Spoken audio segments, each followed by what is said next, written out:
Hello everyone, Elite Cameraman here. After a long wait, episode 77 part 1 is finally out, and yes, I'm a little late for the analysis compared to the usual, but worry not because I found some crazy secrets in today's episode.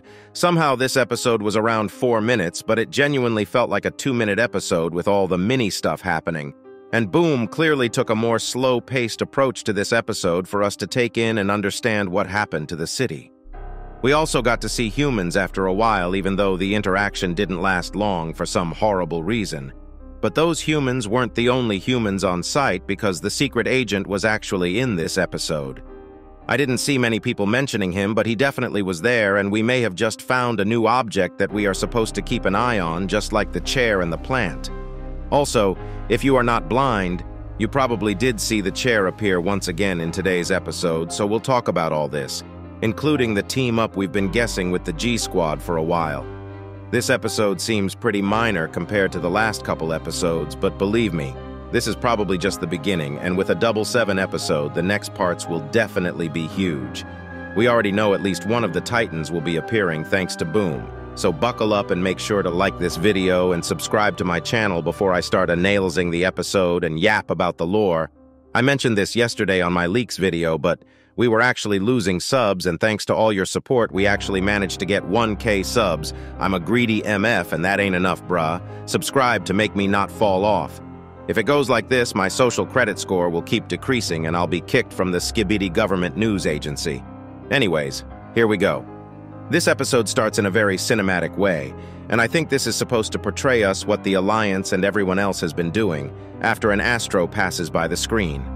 The POV cameraman suddenly starts moving, and we see that we were actually hiding inside a lake because of the Astro. After getting out, the POV turns back and tells the scientist Strider to stay back and hide, which might have been for multiple reasons, but knowing what will happen in the episode, he definitely could have come and helped the POV, but that probably would have messed up the plot Boom was going for. So I feel like Bro got left behind for the plot. After getting out, we get a good look at the city that was destroyed completely. And boom, lets us take it in for a second. This definitely was the city from episode 76. There is no doubt about it.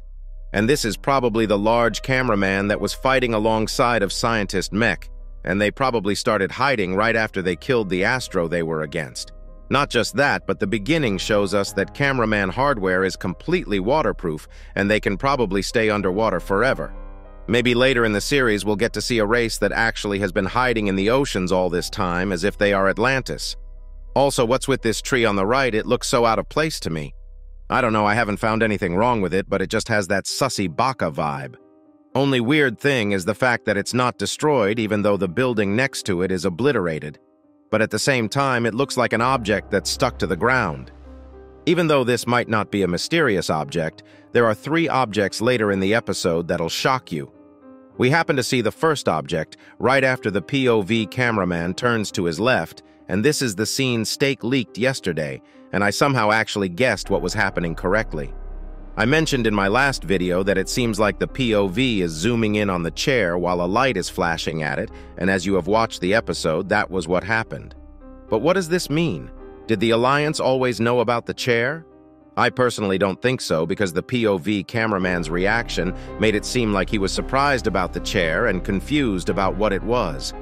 The detective cameraman probably is already working on figuring out what the chair is and its purpose, but let's put that aside for now because something flashed a light at the chair and the chair went to it. What could this be?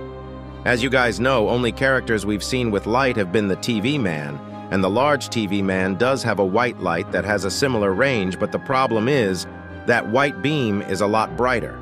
This light is a lot more dim compared to it. Could this light be coming out from the mysterious character we saw in episode 74? The supposed computer man. It really seems like Boom is building up to something big with the chair because we see something even weirder later in the episode, and we'll talk more about the chair when we get there. After seeing the chair, the POV cameraman instantly flies towards the area ready to shoot at whatever it is, but when he arrives, there is nothing but the plant. The plant we've been seeing last couple episodes. It's just standing there. But in this scene, something else caught my eyes. The payphone on the left, and at first I didn't see anything, but in a few moments I'll show you the payphone's secret, and mention what I think we'll need to look out for in the coming episodes to find the secrets. We don't see anything happen to the plant, but right as the POV cameraman is charging up his laser gun, he hears running sounds and turns to his left. And we are greeted by 5 humans. The one on the front looks like the humans' leader, and it seems like they were hiding in the church, but it was burned by the Astros. I wonder how long they've been hiding here for, because they clearly are stacked up with guns. Only weird thing is the couple in the back. They are definitely NPCs. And the human actually talks to the POV cameraman and says, "I've seen likes of you helping out other people. Can you get us to a safer place?" And the dumbass POV cameraman points at the burning church. Blood, how are they gonna get in? And as if nothing happened, he almost turns back to his right. At least he's got a good hunch, because something crazy happens when he turns to his right, which we'll talk about in a second.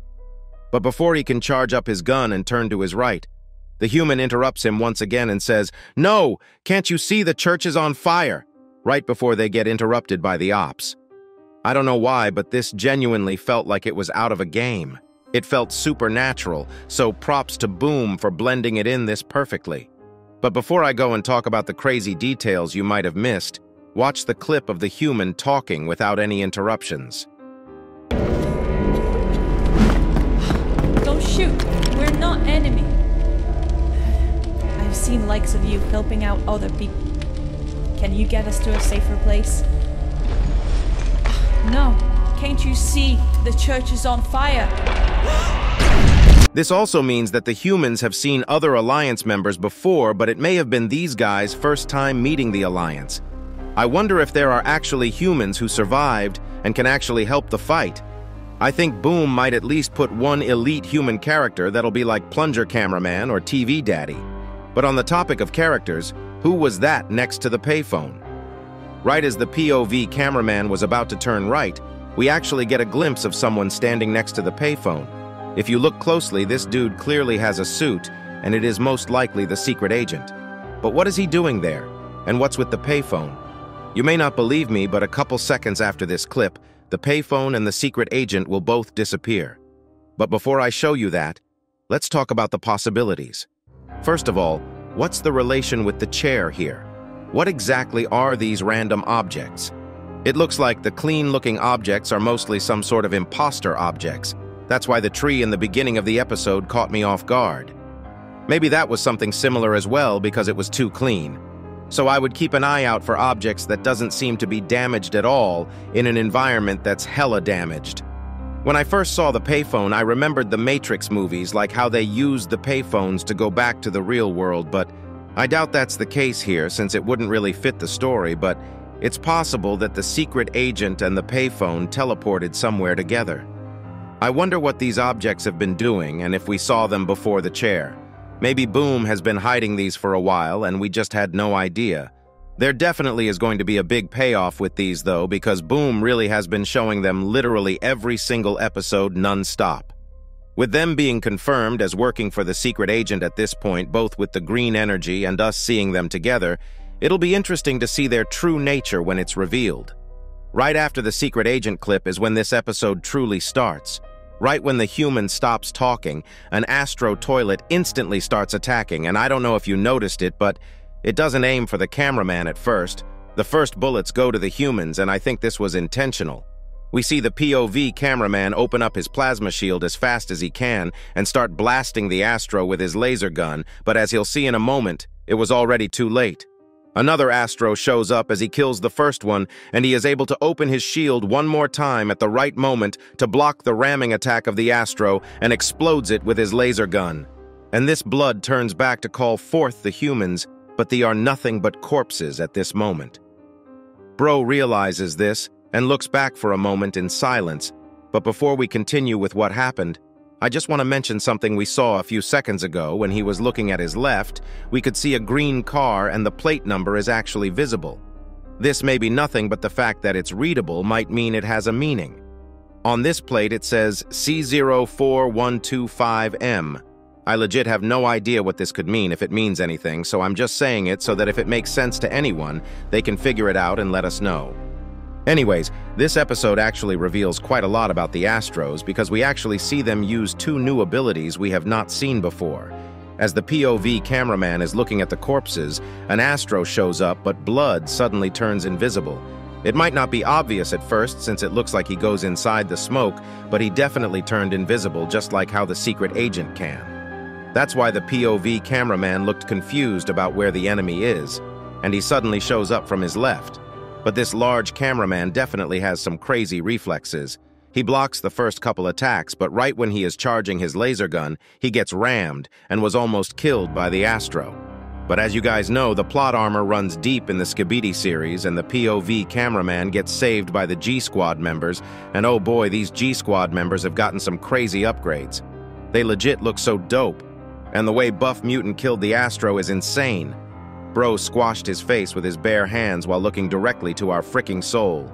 Bro could 1-volt 1 TV Daddy in an aura off. Band for band, nah, aura for aura. I would love to see TV Daddy and Buff Mutant at the same place at some point. But even though this POV should know that there is a team up happening between the toilets since he was there on episode 76, he still gets up and starts charging his weapon.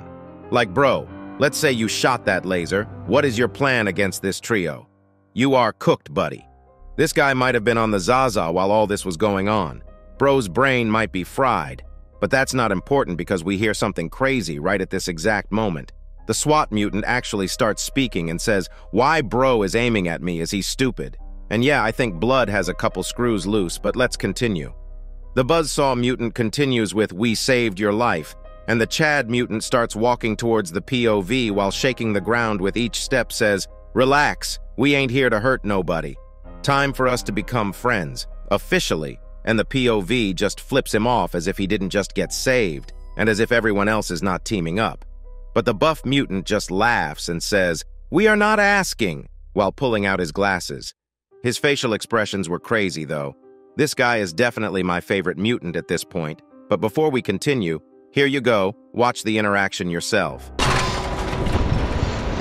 Why Bro is aiming at me? Is he stupid? We saved your life.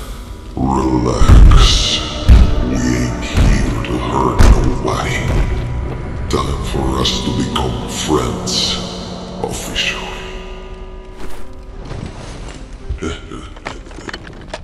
We are not asking. This interaction goes a long way because I think this is the first direct communication we witnessed between the toilets and the Alliance, and especially from the G-Squad, who'll be essential for the fight against the Astros. Their voices are also pretty cool, to be honest. And with that voice line, I guess I was right about the "we ain't here to hurt nobody" being about the G-Squad team-up, even though the bozo called Steak thought I was wrong. Also, while we are talking about Steak, I didn't tell you guys, but Steak voiced over the screams in this episode, and there were multiple screams of his in the episode. Not just that, but Boom actually put his name in the description. Bro is actually canon. Now, I'm actually jealous, though. Bro got a voice cameo and an egg cameo a while ago. Elite Cameraman down bad with 0 cameos. Right after this, Astro toilets start attacking the squad, and it seems like they actually have the advantage at first because the lasers don't even do that much damage on the Astro, showing how durable they are. This results in the assistance of the upgraded DJ Toilet coming in, and he is looking drippier than ever using his speakers to knock back the Astro, but Blood continues on blocking all the attacks until our savior, the Strider Mech, shows up, and this time with a purple energy instead of blue. Is this maybe an upgraded version of his blue energy? This happens so fast that we don't know if it's more powerful or not, but the color definitely changed. But the Astro still stands and keeps shooting his shots even with his wings broken. Bro is too OP and he keeps going until the Michael Jackson toilet shows up and cuts his head off with his new upgraded blades. These yellow accents showing the upgrades look very good as well. Also, this might actually mean that we'll get to see the upgraded G-Man toilet soon, which might come as G-Titan. Boom did say we'd see some Titans in episode 77, and that might include the G-Titan. But all this aside, the Astro toilet literally does not die. Even while beheaded Bro manages to snap out some legs from inside his neck and start attacking the POV cameraman while going crazy. Do Astros have a second heart inside their heads? Like, what the frick? How did it even do that? That's just crazy. But thankfully the Buff Mutant just yeets off the Astro, exploding it completely, and thanks to him getting saved again, The POV cameraman almost flips off the mutant but decides to thumbs up this time, ending the episode with the buff mutant saying, "Let's go." Next parts are definitely going to be insane, and I legit can't wait for it. If you want to support the channel, you can also become a member. Elite Cameraman out.